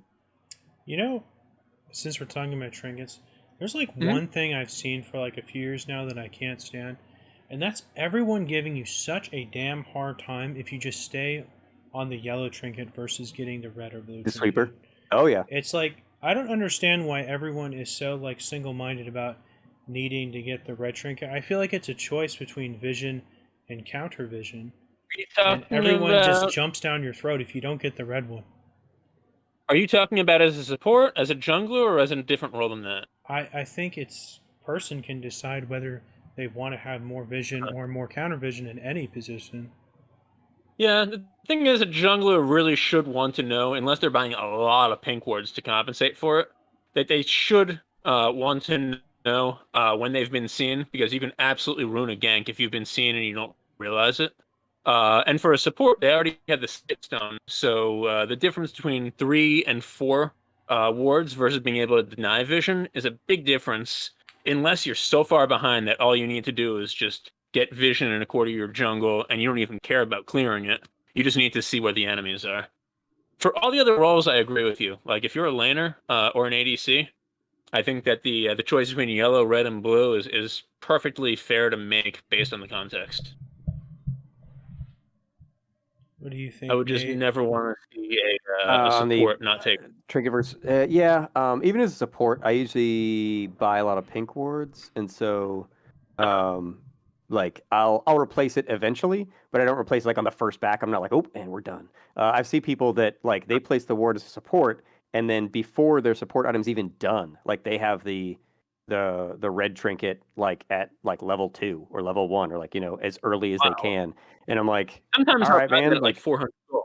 yeah, like super pro life. Good luck. But I like having a lot of, and having like the backup, like the 3 are empty, and when you first finish the support item, you only get the 1 without going back. So yeah, I keep it probably longer than I should, but I buy a lot of pink wards, so like, whatever, and defend them. Like I always yell at my AD carry if I put the pink ward out, then I have to back, and then they have like full health, and I'm like, no, no, no, you need to protect that with your life. That cost me a lot of my money, and I'm very poor, so protect that, And then please. they die, and you ping them over and over. Yeah, All but right, yeah. next up we got some petty changes to Umbral Glaive. I feel like no one really buys this other than Senna, so maybe Pike. Got some just nerfs to like the vision control portion of this thing, See, which like is kind of Graves built this. counterintuitive since they just buffed the vision thing before this. Yeah, Well, I've they never bought it. Very Never little this bought is it. interest. a buff Continue. Yeah, no idea. and a nerf vision denial. They're making it harder to one shot wards for range champions, as well as you can't use as frequently. Hmm. Well, that's interesting. Okay. Yeah. Next up, we got this absolutely damning nerf to Overheal, which is something no one took to begin with, and I think this will just put the final nail in the coffin of that ability, because I'm not sure why you would want to take it. Yes, they increased this base amount by an obviously very generous amount, but why would you want 20 to 300 when you very clearly would get way more than that with the way it was for like 4 years with the 9% of max health and nobody was taking it then? So I sure as hell don't see anyone taking this now just for this. Maybe they're looking to replace it and they have to make it unplayably bad so people, completely forget about it for a couple Oh, months. dude, And Nate then, Nate put on the Chrissy damn. tinfoil hat. Oh yeah, oh yeah, He watched our last video, man. yeah. We have to make you hate Hey, you something, must be a and then disciple here. we can replace it School of without thought. no one will be butthurt because it'll be so hated. Very good take, Nate. You're, Yeah. you're catching Yeah. on. Yeah, there was that, or they were gonna have Alright, like I'm gonna be in swastikas when it iconoclast. triggered, so everybody hated it more. One of the two. I'm probably going to be burned at the stake at the School of Casey for this take, but I It's think good the now. one, I think the one group that may benefit from this change is ADCs. You might want to take Overheal, and I forget exactly what this is in the same line as, what you'd have to replace. I could see this being good on Caitlyn, and that's about it, because she's the one that people will have the least amount of reprisal with, especially if she starts with Lifesteal, like Doran's Blade. Other than that, I don't really see it. Working well with it. Or maybe even a Kai having like this Overheal shield plus her shield when she ults. I know I'm reaching deep into the barrel here for an excuse for why they would do this, but I think 80 benefit. Basically, if you're playing like a top lane fighter or something like that, this is complete trash now. And even if you're taking out an ADC, like don't forget that at the early levels, it's still a lot worse than 9% maximum health when you're getting like 60 base shields for it. But at the later levels, it will be good. What? Good enough to replace anything? I don't know. It's a victim of being in the same row as Triumph, so that's it. That ain't good. Oh, Triumph is what That's it's. too bad. Yeah, that's Triumph, and what's the other one? Presence of Mind, right? Oh, even that one's pretty good for certain champs. Better Yeah, than this, yeah. yeah, I can't see too many ADC even taking Overheal if they're getting rid of Triumph for it. Yeah, do you guys agree? That's real good. I think this had an interesting idea that just, like so many things they put in the game, is just a half measure. I think they just didn't get back to this and make it kind of interesting enough or scale like shitty in the early game enough, but be obnoxious in the late game enough to where it could be that buffer for like damage that was interesting and they need to make it a way for it would be interesting for more than just like auto attackers to play around with. This could have been something fun for like say Vladimir or something to work with. Yeah, that'd be cool. Yeah, or like a jungler, to be able to come out of their jungle and be able to make more of a Chad gank. Yeah, exactly. Like you take that one extra tower shot because you have like a 9% maximum health shield, or at least you did. Now you can take Triumph and never look at this again. Yeah, maybe be something like, you get a base shield after you haven't been in combat with champions for 60 seconds or something. No, I think that I like the idea where you had to work on it and build it up. That was cool. Yeah, I mean, the way that they do it now, it's like you either need lifesteal or you need like some heal support with you. Okie dokie. Enough of that depressing rune. Next up, and one of our last things here, we got a buff to the first layer of turrets, which are definitely the most impactful when messing with these stats. This is definitely going to have an impact on diving people. This is 20 more flat physical damage from turrets at level 1, so that's cool. I actually think I'm fine with that. I think anything that slows the game down, I'm pretty much for. Yep. I also like the idea of early game that when they dive you, like it's an actual commitment. Anything that makes that more of a dicey situation or decision. Because I've definitely played against champs where they have either some sort of like dash escape mechanic, whatever, where they can dive you with impunity pretty early, and you're like, oh, that's disappointing. So yeah, I'll take it. Yeah, I mean, I like this too, I guess, but I wish that what they improved wasn't the base attack damage of the turret. If anything, what that's going to do is just like if you're putting good pressure on and you accidentally step too far up, it's easier for them to just turn a kill on you. As far as dives, I mean, if you have a dash to get out, this isn't going to do much to you. I would kind of like it if they gave turrets maybe like 10% damage resistance to their allies while they're around. If you're like right in the radius, like 300 radius of the turret, give you just a little bit of damage resistance and make it a little bit harder to actually dive you instead of Yeah. just ramping up the damage over and over. That'd be better. Yeah. Yeah, I don't know how I feel about that. Yeah, it would definitely be a change. One thing to note here, even though this is only like a 20% buff, Mhm. I don't remember what the name of it or what the numbers are. The turrets have like a Getting- ramping effect where each shot will yes. do more than the last. So this is actually a lot more than 20. This probably goes up to like 30 at level 1 after like 4 shots because I think it stacks like 4 times or something. Yeah, I think it goes to about Which- 50 to 75% more than it was originally doing once it's fully Yeah. heated up. Which is why you always have that head scratching moment when like the jungler takes like 4 turret shots and then you take your Sure, first sure. one. You take your first one, then just blows your dome off. Yeah. Yeah. So, yeah. All right. That does it for all of the changes and stuff. Oh, wait. Oh, no. Yeah, just some bug fixes to ASOL and yeah, I didn't see the February 10th. Go ahead. Oh, that just now showed up here when I refreshed. Okay, we're not going to talk about Rolling Soul right now, but we'll go over this Annie thing real quick. What do we got here? Oh, I guess it was too They good. made it too good. Really, the shield component is what they nerfed? Well, I was actually happy that was a little better because that made her a better support and less Yeah, of like I mean- a suicide kit. Still the fact that she can rebound the damage on abilities or ability makes her still really good mid, I think. But yeah, it's a pretty heavy nerf on her shield AP ratio as of today. That mana cost is no joke too. Like, Oh, yeah, that's like also no but- joke. But Well, buy Yeah. a Sapphire Crystal early. yeah. Okay, let's move on to the fun part, which is talking about new champs and new reworks. Let's move over to our Aurelion Soul page. Let's scroll down to the juicy new stuff. And I just got to say, I'm so happy with this rework. I think it's one of the best ones they've ever done. It really is just a complete redesign from the ground up, pretty much.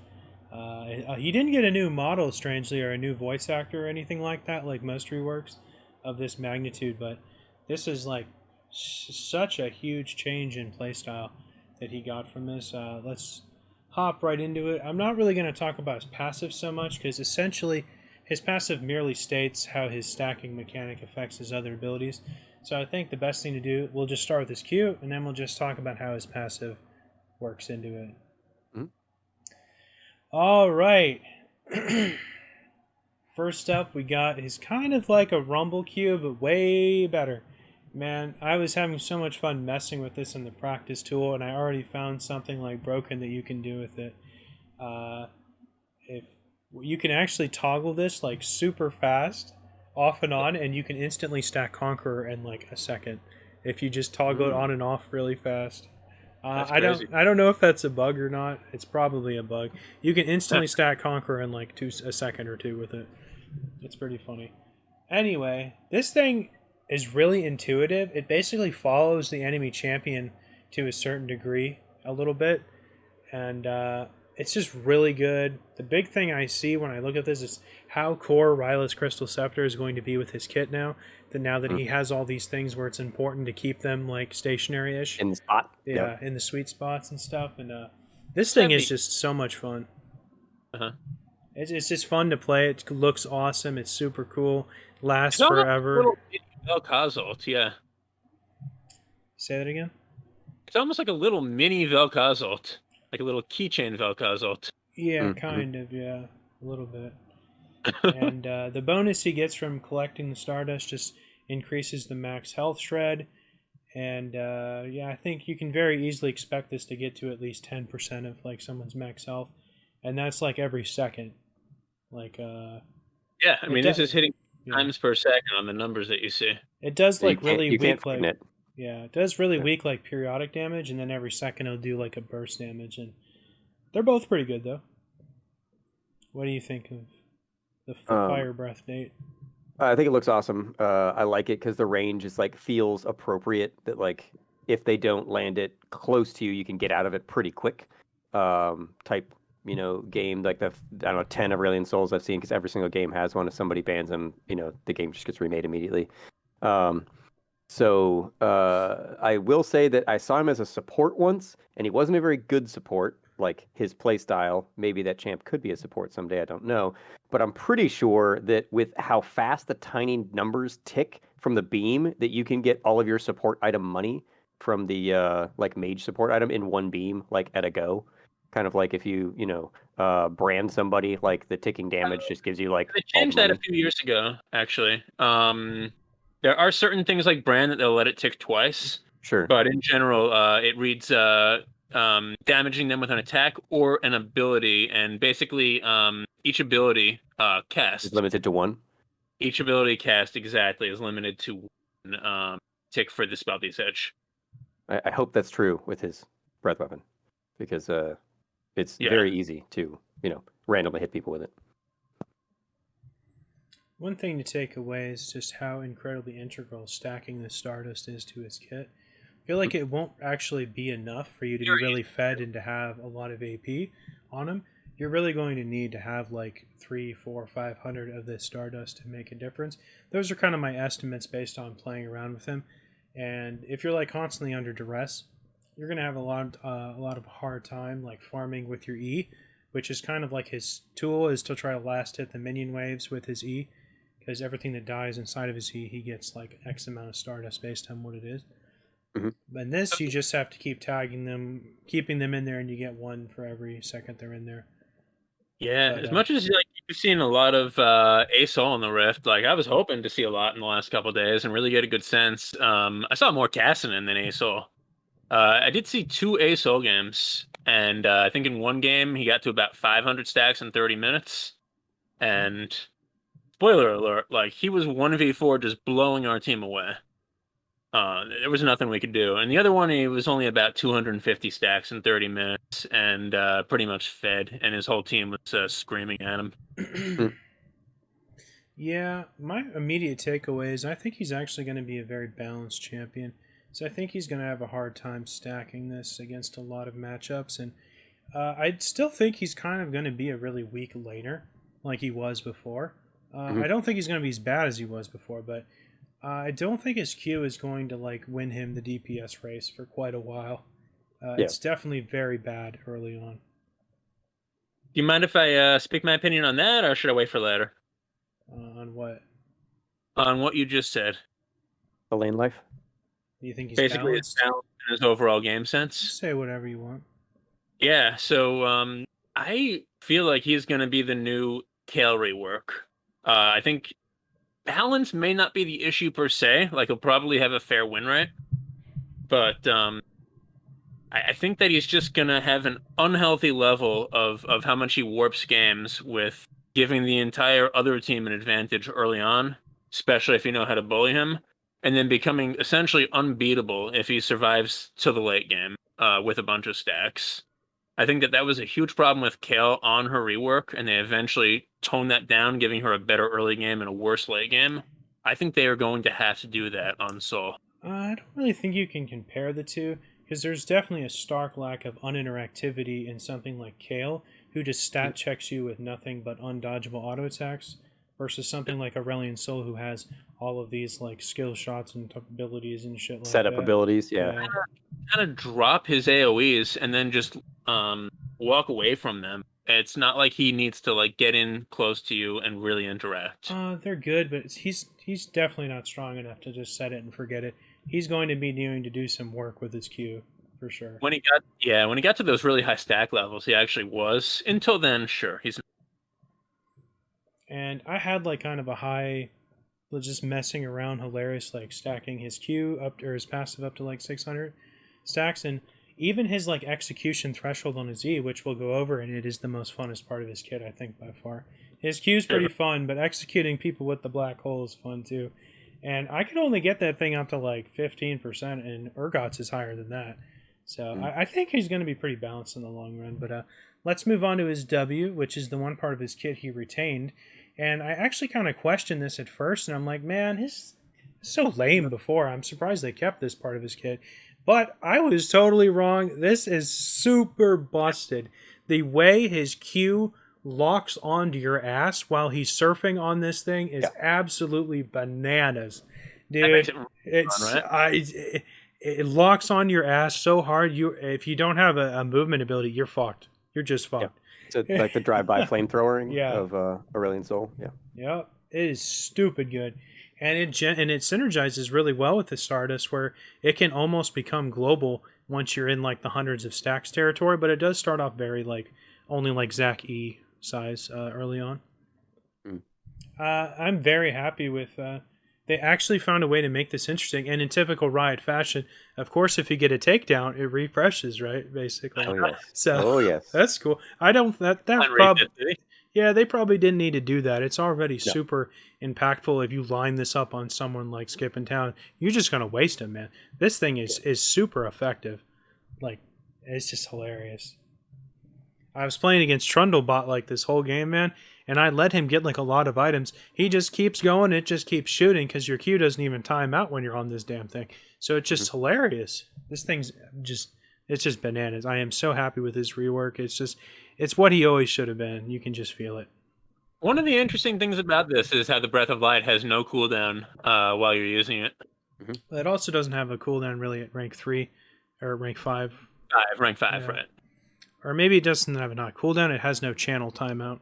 Whatever the hell the difference. However you want to look at it, right? Restart it, move it. You can use it and then fly, and then use it and then fly. That's what's cool about this. All right, let's move on. This is my personal favorite. Don't get me wrong, the Q is dope, is super cool, but I'm all about this black hole. This thing just is just super fun. It starts off so small, and then it becomes like as wide as the lane as you get like Stardust, and the kill zone gets like big as it goes on too, and just slowly working up that like execute threshold. It's just so much fun. And this is like your bread and butter skill you're going to be using to farm the Stardust, because you're always going to be looking to last hit minions, big minions, monsters when you have the time, and everything you can get your hands on to farm the Stardust. And because you get 1 for every second a champ's in it, I mean, this is going to set up for some situations where you can easily get like 40 Stardust between this and your ultimate in like one team fight super fast. This thing is awesome. I can't believe it lasts 5 seconds. It does last a really long time. I would like to point out on the screen the math for the effect radius is delightful. I'm way too dumb. But it's cool. I like it looks awesome. It has a cool effect. I like all the the pluses for it, but I also like having laned against it, that when it's on you, you can get out of it. It's not like you're stuck in it, you'll never get out. Like, you can just walk out of it. Like, you walk slowly. That's why you need that Rylas, man. Yeah, but I mean, it's one of those that it's like, it's fair. It doesn't feel like, some champs have abilities where you're like, oh, that's trash, I'm dead. Okay.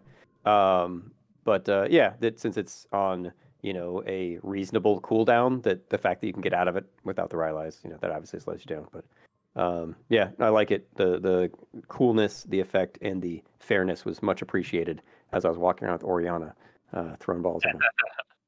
Yeah, Oriana's got to be a ridiculous combo with this. There's got to be a simpler way to display the math on the effect radius, because both terms are squared. Yeah. None of that stuff matters. If you're collecting, it's getting bigger. Square roots before the parentheses. I'm sure they did it to be obnoxious. It's probably something like 275 plus about 4 per Stardust. No, that can't be right. If you just go up to his passive, it says what percentage each one's divvied up per Stardust. Anyway, I love the concept on this. I don't like that the execution threshold changes throughout the game. Basically, if you're an opponent and you're in it, you don't know how quickly you need to get out of center before it's just going to execute you. I would much rather the damage scaled up with the Stardust rather than the execution threshold. Just make it a flat like 10 or 15%. Well, you might have noticed that this thing has almost new levels of AP ratios. Yeah. This is like double what Malzahar's like old E used to be. Is the tick also 8 times per second? Say that again. Is the singularity also tick 8 times per second like Breath of Light does? And this says 0.25. So Oh, it's every quarter second this time. For a second. Yeah. Yeah, it's still pretty good AP ratios, especially once you put the Stardust in there too for the execution. Yeah. I think the execution is really style points. Like, I mean, it's cool if you execute them, but I don't know if you're, planning like I only need to get people down to 10% and then I can move on. You're just gonna try to dunk people as much as you can, regardless. Well, you're gonna want to always try to last hit people with this because that's how you extract even more Stardust. If you can, but I think clutch team fights execute great. If not, you're just going to be drive-by flamethrowing people anyway. So. All right, let's move on to the ultimate, which is a definite improvement over his old ultimate, and I think that was easily the most consistent part of his old kit.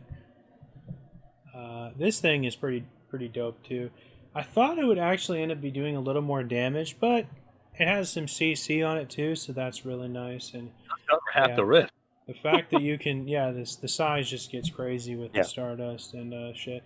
The one thing that I didn't realize right away when I was using and reading this for the first time is every time to use the enhanced portion of his ultimate, you have to gain another 75 Stardust. Yeah, 75 new. Yeah, you don't just upgrade it once and then you get the Sky's Descent for the rest of the game.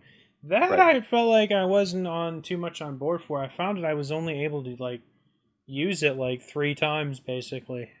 That's probably 2 or 3 times. It's fucking huge. Like the first time I saw the big one, and I was like, "Why doesn't he do that every time?" And then eventually I looked it up, and I was like, "Oh, because he can't." It's gigantic. So 3 times a game. That seems fine. But I did see this thing eventually become basically twice the size of like Amumu's ultimate. Oh yeah. Yeah, I mean the damage is certainly nice from this. I think you're mostly using it for the CC, in order to just basically guarantee your Q and your E killing people. Yeah. I think that's the highest and best use of. One thing I do want to say with the ultimate, if anybody from Riot is listening, please take away that screen shake. It's awful. I have vertigo and visual issues. And I have turned off, for example, I was able to turn off the mountain drake and the drakes, spraying across the map in really uncomfortable way. This is so uncomfortable on my eyes, and I know I'm not the only gamer out there who feels that way. The Garen ult can be a little bit like that, but at least that one's very quick, and it's not that bad. This is so uncomfortable, and Riot, you've done a good job with inclusive design for the most part in the last several years. Please fix this, because this is going to make it impossible to play for some people. How do you feel when Pyke? How do you feel when Pyke flushes you down the toilet when he ults you? Again, it's quick enough that it's not that bad. What about you like the Urgot one with all the chains on your screen? It looks dumb as hell. That one's nothing. That's just chains going across your screen. That's not the screen shake. I think it looks stupid though. It looks dumb. The chains. Those are perfect. It's real dumb. There are say the people screen shake. Epilepsy, who this will really. I didn't even notice it was making the screen shake. The screen shake adds nothing for me, so I won't miss it. So I support you, Jason. Please get rid of that. No, I don't want them to get rid of it. We'll just make a vertigo checkbox for you. Let us normies enjoy the true cataclysmic effect. Oh my god. Yeah, I mean, Just even thinking about that. Well, what do you think, Nate? All in all, with this rework, I think he's much more interesting. his kit seems like it's gonna do a lot more. Because I always thought he like looked cool. Because when they made him, he was one of like the visually like the coolest champs when he came out. And then I saw people play him, and I'm like, that guy sucks. Which was kind of the like ultimate kick in the shins. They're like, made this badass dude. You can play him because you like him. Um, and so the fact that he seems like not just relevant, but like if you can put the time in, get the Stardust stacks, like you can really dunk on people. Like oh, Space Dragon. Okay, that adds up. So yeah, overall, I'd give it like a 9 out of 10. And I hate everything. So high Yeah, praise. I like almost everything about the kit besides the shaking, except for the stacking. I actually think that the stacking is way too easy for him, and it turns him into that unhealthy kind of champ. I feel like he will reach that 9 out of 10, like champ quality level with time. Right now, I'm not crazy about him just because he distorts the power curve of the game so much. I don't And think it's too easy. I think if you make it harder to stack, but give more reward for it, because it's like he's also one of those Rod of Ages users who between the Rod of Ages and the stacking mechanic, like invariably becomes a menace by the end of the game unless the other team, basically has you in your base by 20 minutes. Can't we say the same about Master Yi? Yeah, I know there's other champions that are definitely like that. Cassidy is another one. Finally nerfing him. See, we got to make the game go long. A couple of our champs will become relevant. I think for this new Aurelion Soul to get really Mhm. bonkers, you're gonna really have to be putting in a lot of effort to maximize every chance you have of getting Stardust. And for that So to freaking. happen, you're going to be have to doing a lot of fighting with your Q and a lot of ulting and a lot of roaming, and you're gonna have to look for every opportunity to suck something into the black hole. And I feel like if you're that active on him, I feel like it's okay to be rewarded. Yeah, he does have a roam button though. So if you're not roaming, Uh, then it's you're it's probably doing it wrong. it's really not comparable to his old E, which started off going like No, half the size of the map. It's very small starting out. it is, but the fact that you can gank a lane with it and you're not the jungler, like you can just like wander a ways and then maybe gank, maybe not, and then you could use it to get back to lane if you decided not to. That he probably has, I don't know, so other than maybe Nunu running with the snowball, some of the better Rammus, some of the best, long distance gap close on a fairly low cooldown. Yeah, Yeah. I look forward to I mean, seeing like, him more. He looks. I have to also give him a 9 out of 10 for this awesome rework. The design is super cool. I just think that the scaling is unhealthy. I'm going to give him a 5. 5, man. You're. I haven't had that many issues with him. I mean, I can't speak to the scaling because I've seen him played like trash and I've seen him played well. And so Uh-huh. I since I have not played him myself, I guess I don't know if it was their skill, just in general or stacks or, I don't know what all the elements were. A little from column A, a little from column C. Yeah. Yeah. Last thing I'd like to talk about is if we scroll down here, keep going. Oh, actually, I'm sorry. If both of us can go back to or all of us go back to the 13.3 notes, Mhm. and let's look at those hot fixes that he just received. That Mm-hmm. right under Annie's, and I'm already kind of heartbroken that his singularity got nuked this hard. Because man, that thing was nasty. 5-second damage over time effect. I mean, they just don't make things like that's a throwback to ye olden times. Shit that lasts that long. Yeah. 200 AP ratio. Oh, now it's 120. Oh man, for a damage over time effect, I feel like it didn't need to really get nerfed that hard. If it was some crazy burst ability, I'd be like, yeah, that makes sense. And then, like they said, like you said, Jason, they reduced his Stardust stacking potential with his singularity thing. Keep doing that, guys. You're in the right direction now. I'll give it a 6. Now it's a 6, man. Yeah, I feel like they shouldn't have touched his Q. I foresee that's probably a little too bread and butter for them to want to mess with. I mean, at least they didn't mess with the actual Stardust scaling on anything, which will like preserve his snowball potential, even if Singularity took a gigantic hit. Don't have a problem with the slow and his ultimate. It's still pretty good. What do you Yeah. think, Nate? Yeah, I didn't see him super impressive. 200 sounds like a lot though, so reducing 200% AP seems Yeah, it sounds like a lot, but if I'm reasonable. not mistaken, Morgana's W has an even higher ratio if you're sitting in it the entire time. The entire time, yeah, Yeah, that might be true. so Really, Um, it's somewhere around there, yeah. yeah, um, yeah, it's so early. I've played maybe like 8 games with an Aurelion Soul since the reworks that just came out. So, um, yeah, I wasn't like, oh my God, where's my health on anything. So, I don't know. I would honestly be happy enough if they just took away the stacking entirely and just let him scale in power throughout the game. oh Uh, man, Oh, just to flat him out. that's no Free. fun.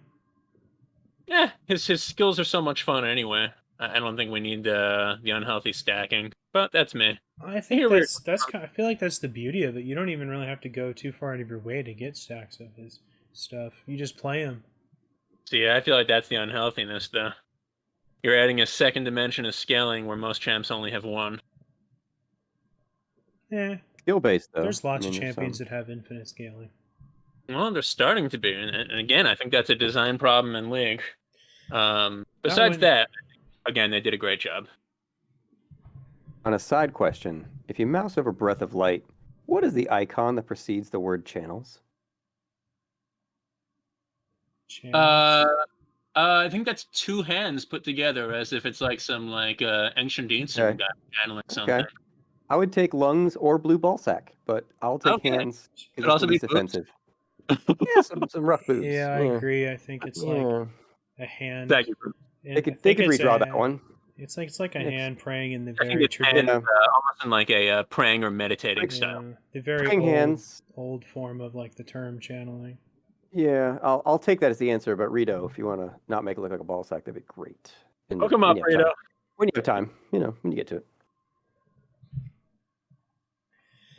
All right. Anything left to say on Aurelion Soul? No, I'm dead. Yeah. Anyway, I am super over the moon for it. It's like one of the best I think they've ever done. Right up there with like Scion and Poppy, Mm-hmm. stuff like that. Yeah. No one It's will nice ever. that, No one will beat Scion. I don't think they'll ever do a better one than that because he had to go so far from what he was. Oh yeah. I don't think anything will be better than Scion's rework. And it's for such a cool looking champ, it's nice to it's like I got to see him in the game again. Like all this artist hard work. Yeah, that's another thing. I see him being consistently played in the kind of the vein of like Ziggs now, a lot Yeah. something like that. All right, well that does it for 13.3, and see you guys Really good next time. Yeah.